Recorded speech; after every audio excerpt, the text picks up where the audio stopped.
I know I had submitted my title, A Review of Nursery Scours. I changed it a little bit. I thought maybe we were pigeonholing it too much with the scouring end of it, so I changed it to Nursery Enteric Disease, and I hope to show you why as we're going through this.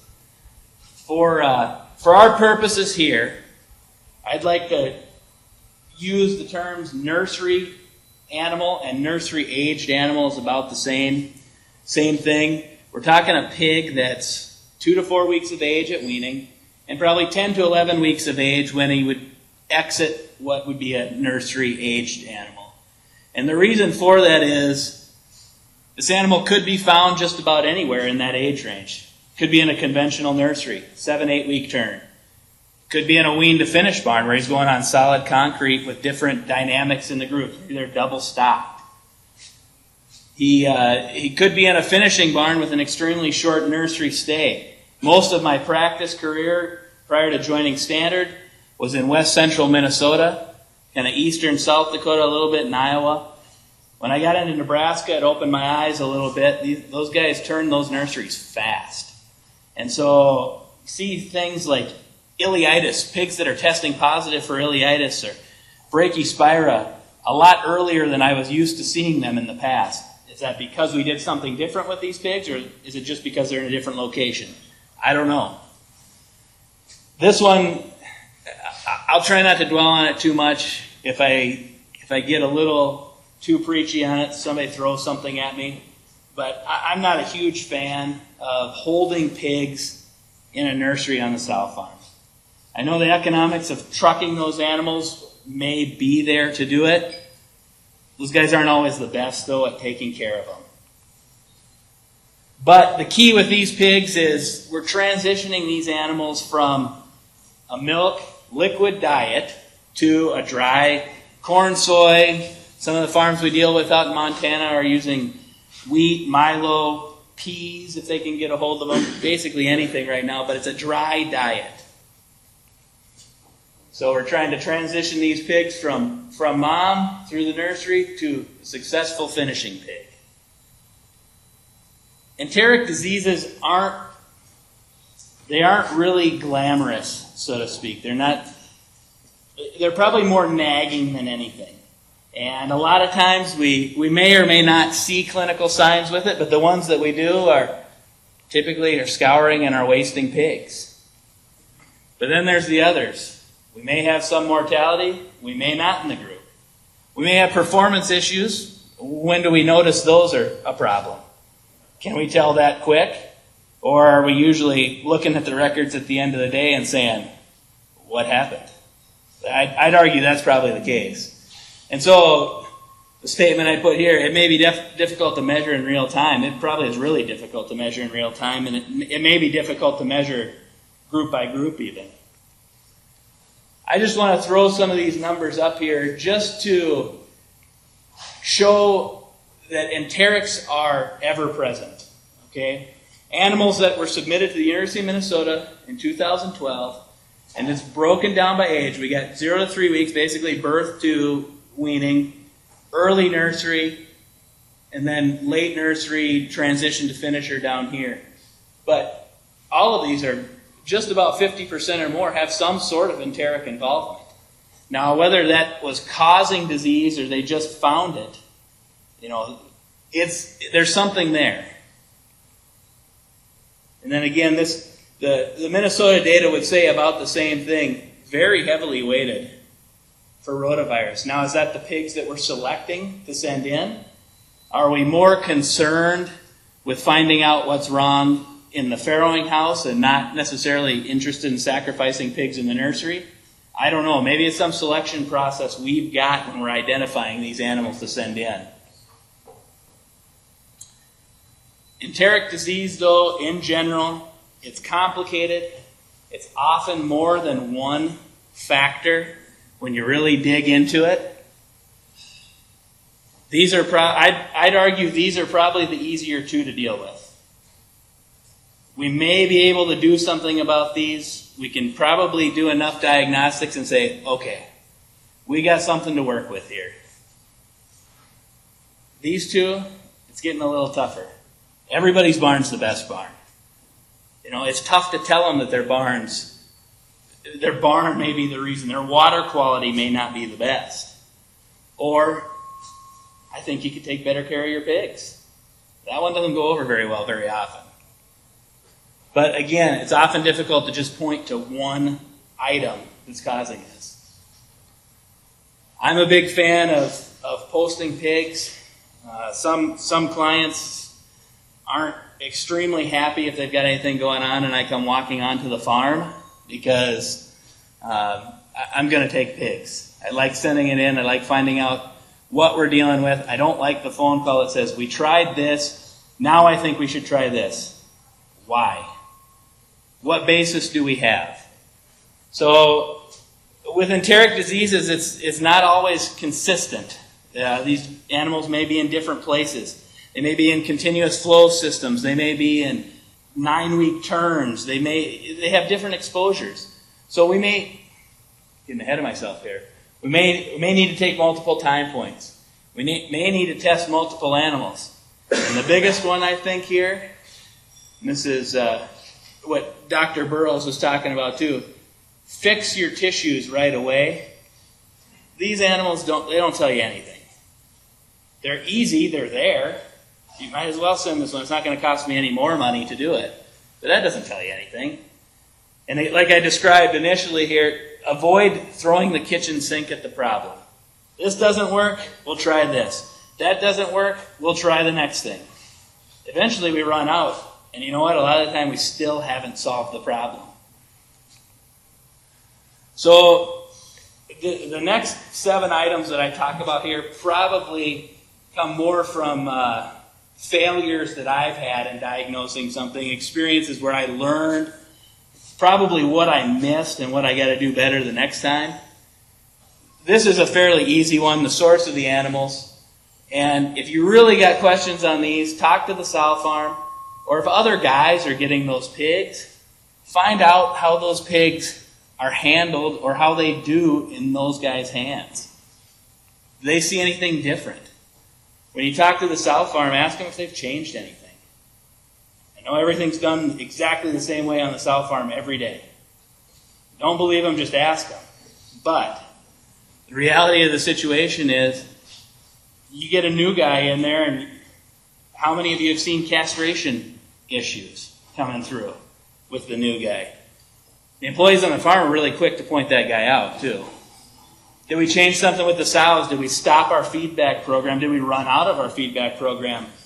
In the economic climate like we're in today, did we just pull our vaccinations? Our RCE vaccination or our pre-Farrow scour vaccination that we've got in place? Does this group itself have any history? Well, what do I mean by that? Okay, the sow farm broke with pick your disease. It broke with PRRS. It broke with TGE 10 days ago. Well, those pigs that we're weaning out of the barn may get off the site looking okay, but we're probably going to have to deal with that in 7 to 10 days. This is one of my favorite ones. Heater goes out. Well, the pigs looked okay. It was 53 degrees in the barn that day, but the pigs looked really good. And again, I don't want to preach on this too much, but sometimes the guys at the sow farm, it's good enough just to have feed in the feeders and waters that you can get water out of. Make sure those guys are going to handle those nursery pigs. They know how to handle a nursery pig. Mom feeding them is completely different than letting them do it on their own. Group vaccinations and treatments, they didn't get processed at their normal time. So as a result, we ended up processing a week's worth of pigs at once. Well, you want to see something burn through the barn like wildfire, do that. Process a whole bunch of pigs at one time. The group missed, again, pick whatever vaccination. Did the piglets need to be handled and retreated for some other reason? Maybe they had a coccidiosis break in the barn. Maybe we had E. coli in there that we had to go treat those pigs. Where are these pigs going to when they're weaned? Again, back to water quality. Is the water quality good? they have any recent samplings of it. Is it available in the numbers, the amount that they need? What's the manager capable of? Everybody can identify that pig. It's not hard. But what are we going to do to turn that guy around today? He should probably go away. We're not going to do much for that pig. But we got to train these guys to identify him 4 or 5 days before he gets to this point. And then again, where it may get tough, different record-keeping techniques. Are we able to tell that a group's not tracking the way that it should early enough, or do we have to wait till the end and then see what the differences are? Because it's tough to make great improvements if we don't have good records at the end of the day to compare them to.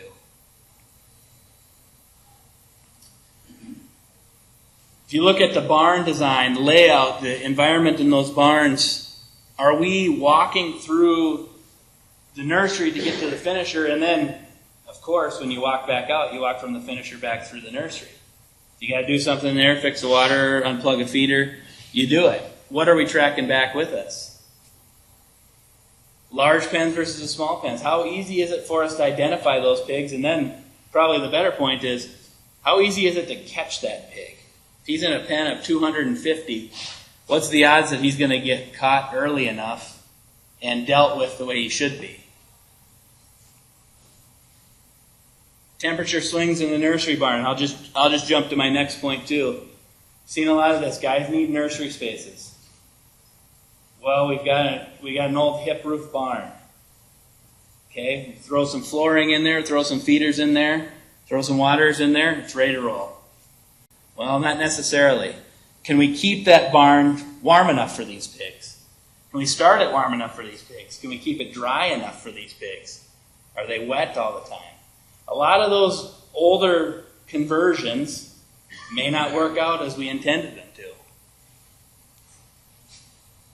Age of the animals when the disease starts. How long are these animals in the barn before we notice our first clinical signs?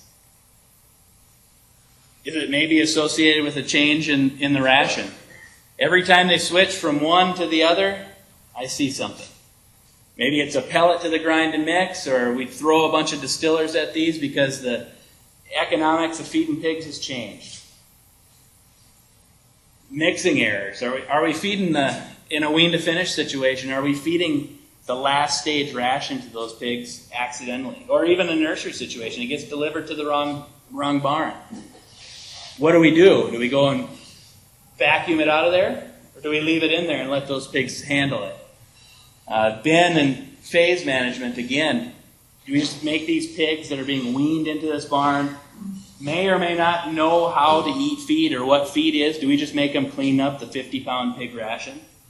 It's probably not the best way to start these pigs. Are there any risk points that we need to identify and address? Is this a Farrow-to-finish system? You know, has the disease settled in here somewhere? Is there the possibility that we could maybe break that cycle? Could we expand our wean-to-finish spread enough so that maybe we can eliminate this, or tighten those groups up enough so that we can kind of run it as an all-in, all-out system? And then our 3-site production, are we able to break the cycle or not between those groups? Sorry, guys. What's our biosecurity plan between the buildings? How big's the age spread? Are we talking 4 weeks, just enough to keep the disease circulating? Or do we have 10 or 12 weeks between these groups of pigs?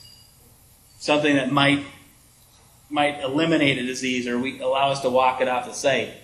And then I put this picture up here because in a couple of months, and Dr. Kirkhart can attest to this, that's what just about every site's going to look like in Minnesota. Is there a seasonal effect? I don't know what anybody sees out here, but about 2 months ago, I had lots of farms that were dealing with scouring issues, probably up to about the end of May, middle to end of May. And all of a sudden, it stopped. Is there anything to it? I don't know. This is Clostridium perfringens and Rotavirus. Sure seems like there's a lot of submissions that have that between January and March or April of the year, and maybe there's a little mini peak out here too. I don't know. Is that just how we're treating these animals differently during the year? We're more concerned about it because we've got the time to devote to it? I don't know. But then I wanted to take that out and say, well, does this carry out through the nursery? Now, I don't know if these are the exact same animals or not. But to me, it looks like there might be a little trend at the same period of time as far as those submissions are concerned with finding rotavirus in these animals. So knowing that may be the case, is there anything that we can do to get ready for it? We're probably not going to do much to treat rotavirus directly, but can we make those pigs a little bit more comfortable?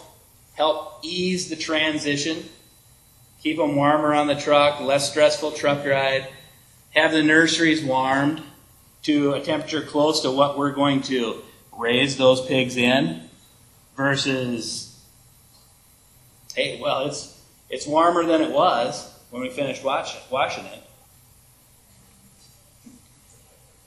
Can we put some electrolytes or acidify the water? Does that help? Or in some instances, do we need to have an antibiotic intervention plan in place? So I think we can use the clinical signs and when the disease comes on to guide us in the right direction. But that's not always the case. Sometimes we run into roadblocks where we know there's something wrong with these animals. We don't see a lot of scouring. My buddy that I went and visited yesterday on the way down, his complaint to me the day before was that the pigs are scouring. He switched them to, well, they hadn't been on any medication for 3 days. He put them on gentamicin, and I got down there, and there wasn't a pig in the barn scouring. There's hardly a pig in the barn coughing. But I could walk through that barn and pick out about 10, 15% of the pigs in any given pen that their backbone was showing. They just weren't starting the right way. So how do we measure what's going on in there? Are we going to measure it by mortality? There weren't a lot of pigs that looked like they were going to tip over. To me. Feed and water intake is an older nursery. It'd be a challenge to measure either in there. You could maybe indirectly measure water through a medicator, but you're not going to get a feed intake on those pigs. Not a very good one. And site records. Again, same type of situation. 3 really small barns. He's got a sheet of paper hanging in there, but it doesn't. The sheet of paper isn't too easy to read by the time the turn's done. So we're probably not going to get a whole lot of useful information, group after group after group, of what's going on there.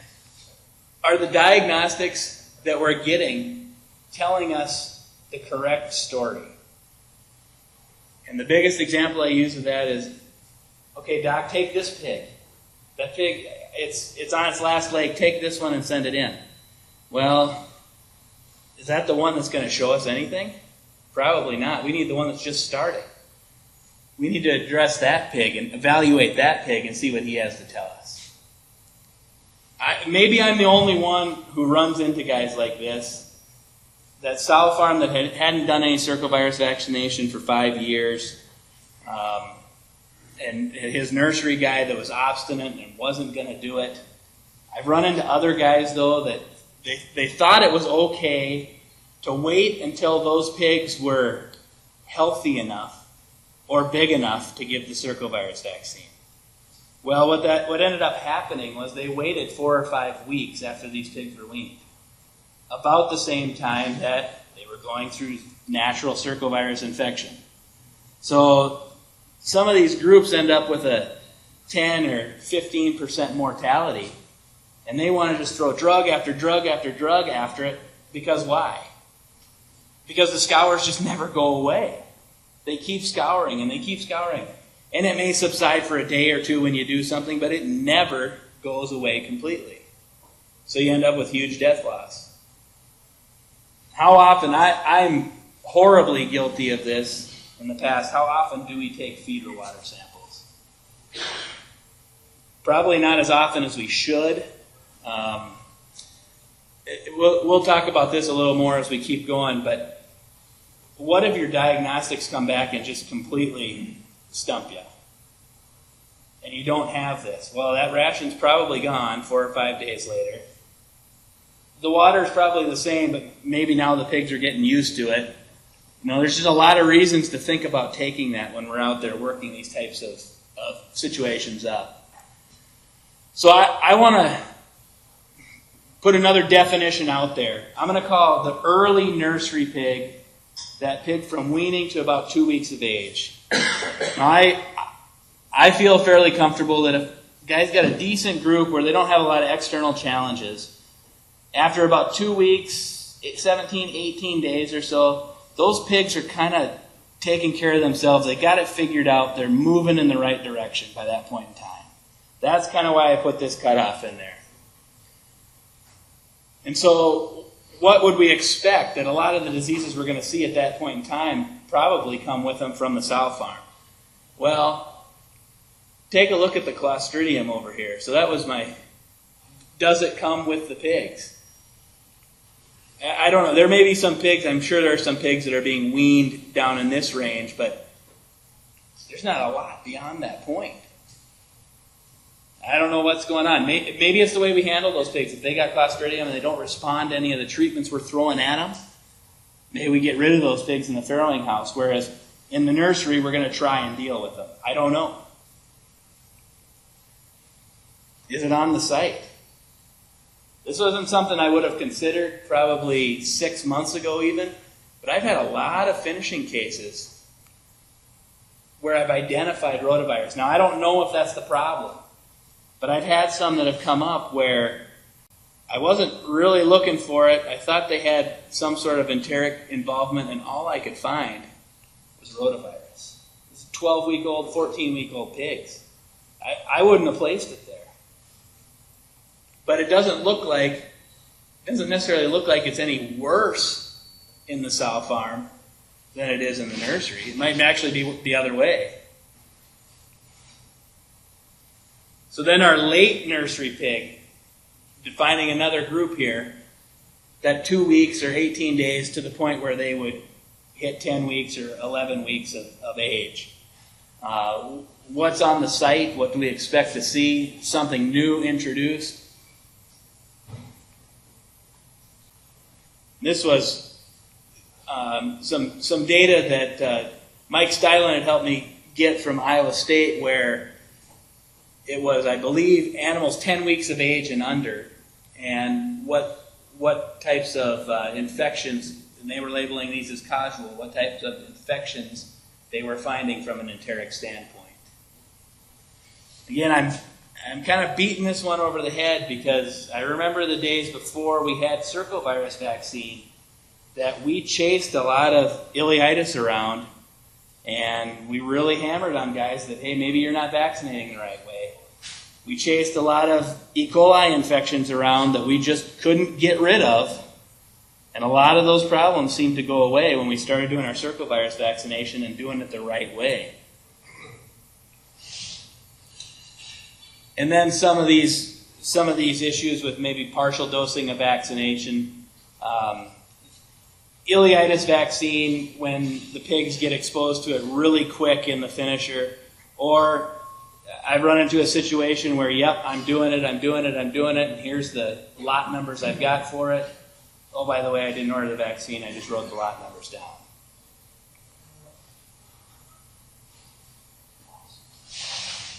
So where are we finding these animals? When we're working up this enteric disease, where is that animal physically standing? Is this animal in a conventional nursery?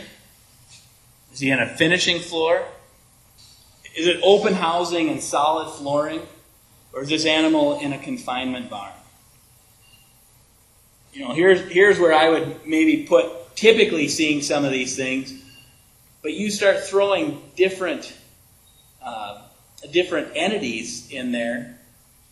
The animals are on solid flooring or they're outside. Well, maybe you start seeing parasites in pigs that are 5 weeks old. So when we don't have an obvious clinical presentation of it, what do we use to measure this? How do we go about doing it?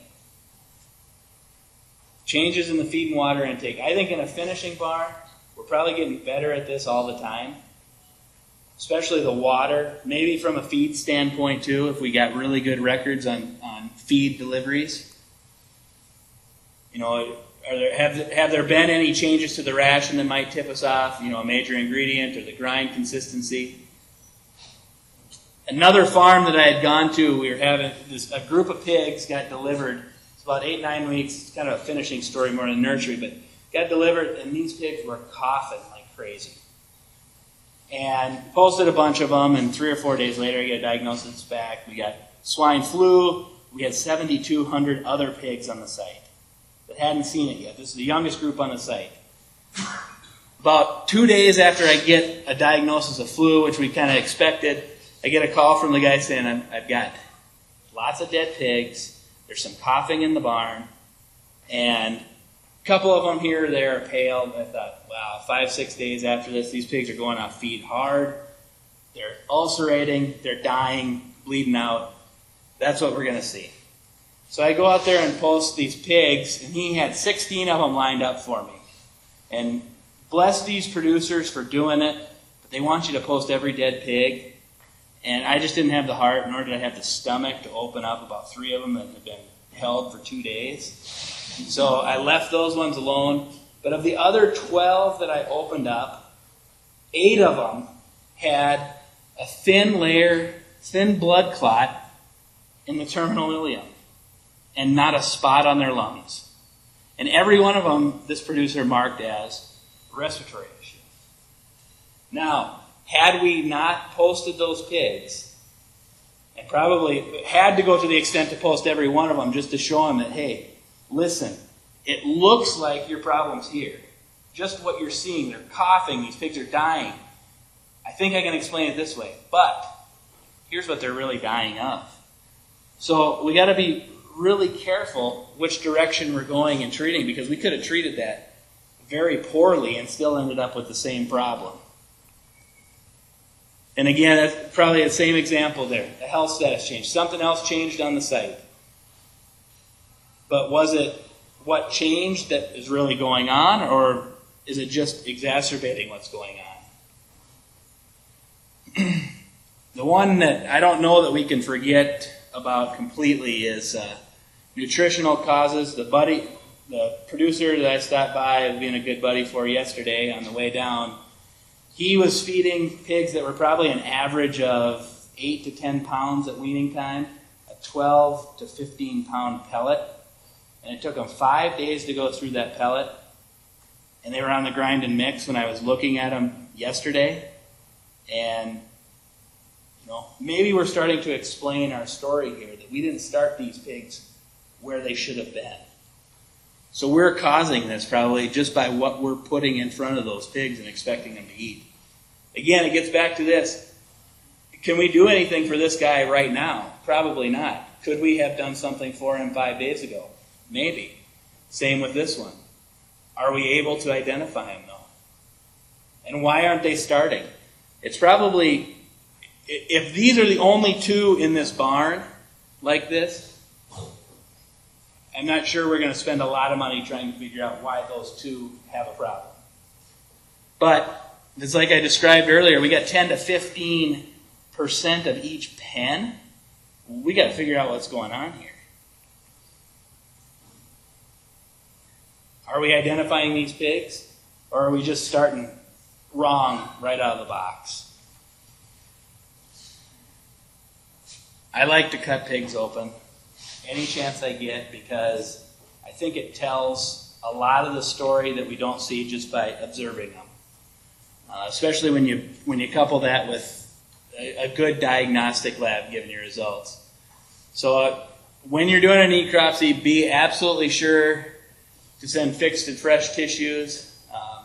I like to tie off the fresh sections of the small intestine. I don't know if it does or doesn't, Dr. Burrows. If you want to, does that help preserve what's in there? I feel better doing it. The cleaner sample. I like to keep them separate, just in case we're dealing with multiple organisms. I like to send lots of cut sections, fixed sections. Give as much of a broad spectrum as I can with what's going on throughout that entire intestinal tract. And send everything, because most of these labs are running on a per animal basis, not a per tissue basis. So I send it all in. We never know what we're going to find. We may be looking one direction again and find something completely different that we got to deal with first. Get them on ice. Don't take the 2-day-old pig, because that pig's too far down the road already. Other samples that I like to take, fecal samples, where it's pertinent. I don't like them for culture. I think they're probably best used for PCR, especially if you're pulling them off the floor. Who knows exactly what you're going to get. Blood samples are probably, in my mind, probably best used to tell us what has happened to that group. It may not, especially from an enteric standpoint, may not explain where that group is going, but it may give us some idea as to what's gone on in their past, maybe recent past. Feed samples, again. You know, it's good to have these, because what if nothing happens here? What if nothing pans out? What do we do next? If we didn't collect a sample, where do we go now? And so, you never know. Sometimes the feed was designed one way and we got something else delivered. Water samples, I don't know. In my experience, most of the guys that I've dealt with probably took one water sample when they first drilled that well and hooked it up. I don't know if they've taken another one since. We've done some and found some interesting things when we do, and made some decisions on how we're going to treat that water or condition that water. And what do we test for? I think the labs I use most commonly are Iowa State and Minnesota. These guys, if you give them good clinical signs and you give them the right samples, age of the pig, they're going to get pretty close to what's going on. And if they don't have all the means necessary, they don't have the feed there to analyze, they'll tell you, hey, do we have this? Can we take a look at this? Again, if taking blood samples, I'm usually asking the question, is there something else going on with blood samples?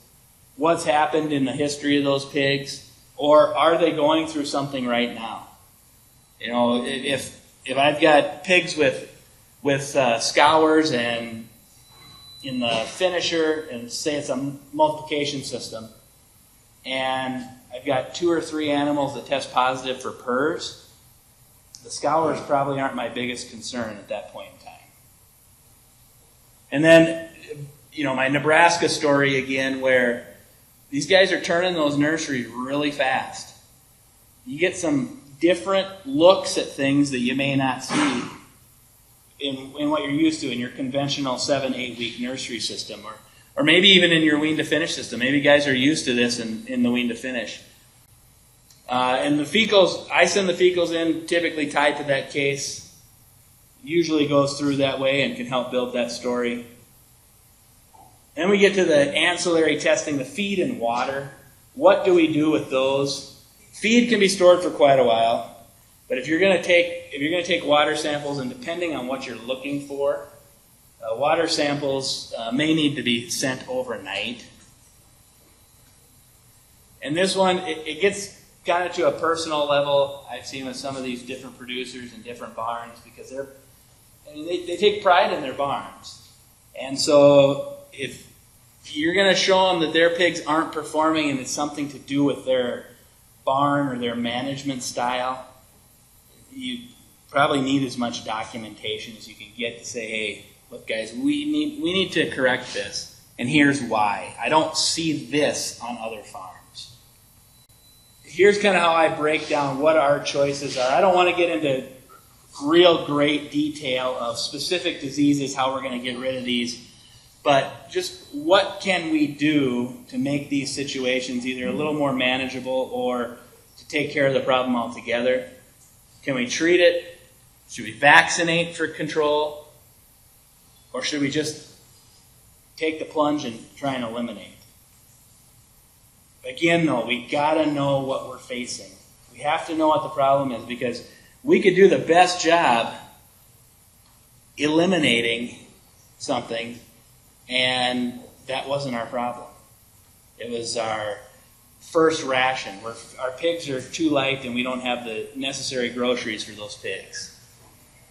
And then how do we measure those improvements? What are we going to be looking for to determine if our intervention was successful? Basically, treat it. We can manage it. That's what I'm equating that to. We can manage it. We feel pretty comfortable with what tools we have available to us. We can tolerate it. We're going to live with it.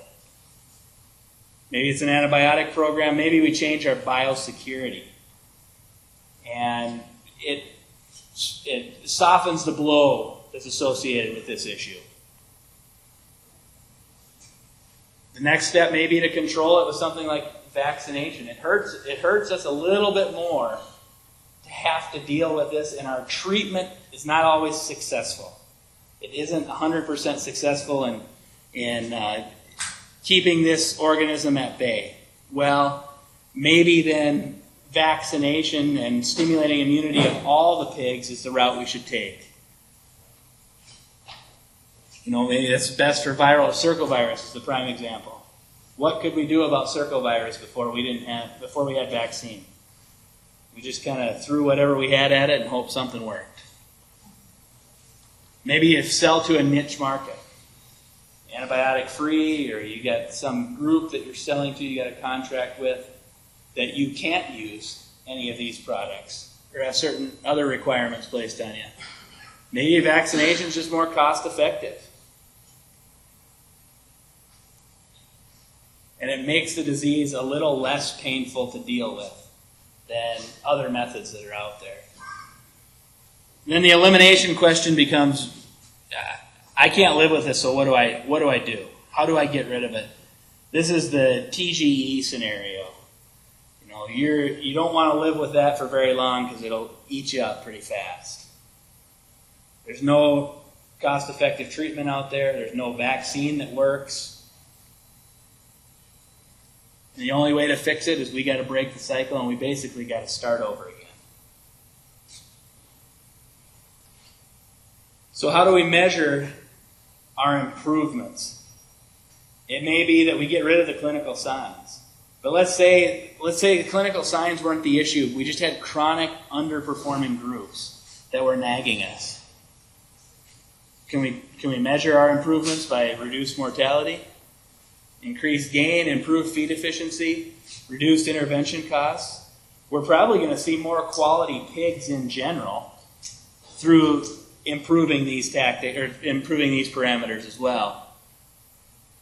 But our continued monitoring, do we set up a new baseline with this being our signal to let's really get a record-keeping program here, and let's make sure that we can identify these groups that are struggling beforehand.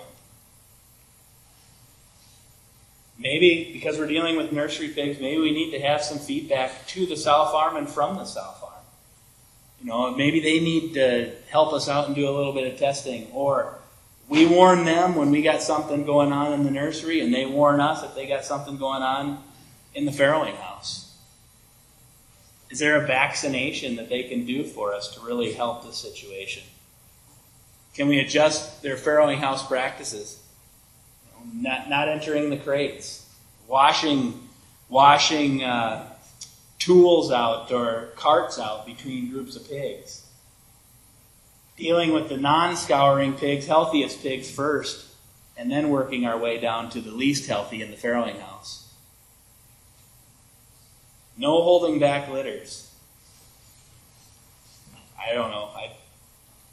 There's a time to do it and there's a time not to do it. But most often, guys that are selling the iso-weans want to keep pushing these pigs out the door. And I think they're putting challengers out in the nursery with them a lot of the time. Why are these pigs behind to begin with? Do we know? I'd say we probably don't most of the time. better on-site nursery management, and I'm talking at the sow farm end here. If we can get one of the nursery guys to go over there and really help them fine-tune what they're doing in the nursery, they can really make a world of difference, those pigs that are on feed for 4 or 5 days before they come to the nursery. So I'll try and sum it up here. Nursery enteric disease, often complicated, and many times has multiple factors pointing in different directions sometimes. A good herd source history will help reach an actionable point of intervention, but we probably got to do all of it. We probably got to do the whole gamut: fecals, blood, tissues, feed, water. We never know which one of those it's going to be. And if we just do one at a time, we may never find out which one it actually is. We might just be plucking in the dark and hoping we get the right one. Ultimately, the economics of the disease are going to drive what intervention tactics we take. Whether we treat it and live with it, whether we got to have some sort of control method, or we just got to flat out eliminate it. The cost is what's going to drive that. And then I think following up between the nursery and the sow farm, can we help each other out in some way? Can we work synergistically to keep this problem on the outskirts? It's only an occasional issue and not a blow up every week.